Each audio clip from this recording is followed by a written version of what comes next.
ಸಚಿವ ಸಂಪುಟದಲ್ಲಿ ಜಾತಿ ಗಣತಿ ಸ್ವೀಕಾರ ವಿಚಾರ ಜಾತಿ ಗಣತಿ ವರದಿ ಒಳಗಡೆ ಏನಿದೆ ಅಂತ ನಂಗೆ ಗೊತ್ತಿಲ್ಲ. ವರದಿ ನೋಡದೆ ನಾವು ಮಾತನಾಡೋದು ತಪ್ಪು. ವಿಜಯಪುರ ನಗರದಲ್ಲಿ ಸಚಿವ ಎಂಬಿ ಪಾಟೀಲ್ ಈ ಹೇಳಿಕೆ ಕೊಟ್ಟಿದ್ದಾರೆ.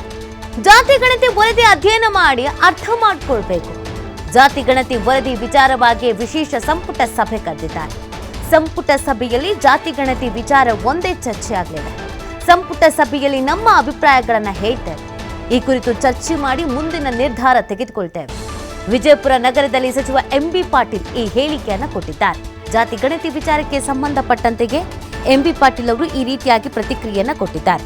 ಇದೀಗ ಸದ್ಯ ರಾಜಕೀಯದಲ್ಲಿ ಅಥವಾ ರಾಜ್ಯದಲ್ಲಿ ಸಿಕ್ಕಾಪಟ್ಟೆ ಸದ್ದು ಮಾಡ್ತಾ ಇರೋದೇ ಈ ಜಾತಿ ಗಣತಿ ವಿಚಾರ. ಒಬ್ಬರೊಬ್ಬರೇ ಈ ವಿಚಾರಕ್ಕೆ ಸಂಬಂಧಪಟ್ಟಂತೆ ಅವರ ವೈಯಕ್ತಿಕ ಅಭಿಪ್ರಾಯಗಳು ಏನು ಅನ್ನೋದ್ರ ಬಗ್ಗೆ ಪ್ರತಿಕ್ರಿಯಿಸ್ತಾ ಇದ್ದಾರೆ. ಹಾಗೆ ಇದೀಗ ಎಂಬಿ ಪಾಟೀಲ್ ಅವರ ಸರದಿ. ಎಂಬಿ ಪಾಟೀಲ್ ಅವರು ಕೂಡ ಜಾತಿ ಗಣತಿಯ ಅವಶ್ಯಕತೆ ಇದೆಯಾ ಅಂತ ಅವರದೇ ಸರ್ಕಾರಕ್ಕೆ ಪ್ರಶ್ನೆ ಮಾಡಿದ್ರು. ಕಾಪಿ ಬಂದದ ಈಗ ಬೆಳಿಗ್ಗೆ ಕಾಪಿ ಬಂದ ನಾನು ಅದನ್ನು ತೆಗೆದು ನೋಡಿಲ್ಲ. ಈಗ ನಾನು ತೆಗೆದು ನೋಡಿದ್ಮೇಲೆ ನಿಮ್ಗೆ ಹೇಳ್ತೇನೆ ಅಂತ. ಅಲ್ಲ ಸರ್, ಅಂದ್ರೆ ಈಗ ಅಧ್ಯಯನ ಮಾಡಿ ಮತ್ತೆ ಚರ್ಚೆಯನ್ನು ಮಾಡಿ ಹೌದು, ಅಧ್ಯಯನ ಮಾಡಿ ಮತ್ತು ನಾವೆಲ್ಲ ಅದನ್ನು ಅರ್ಥ ಮಾಡ್ಕೋಬೇಕಲ್ಲ.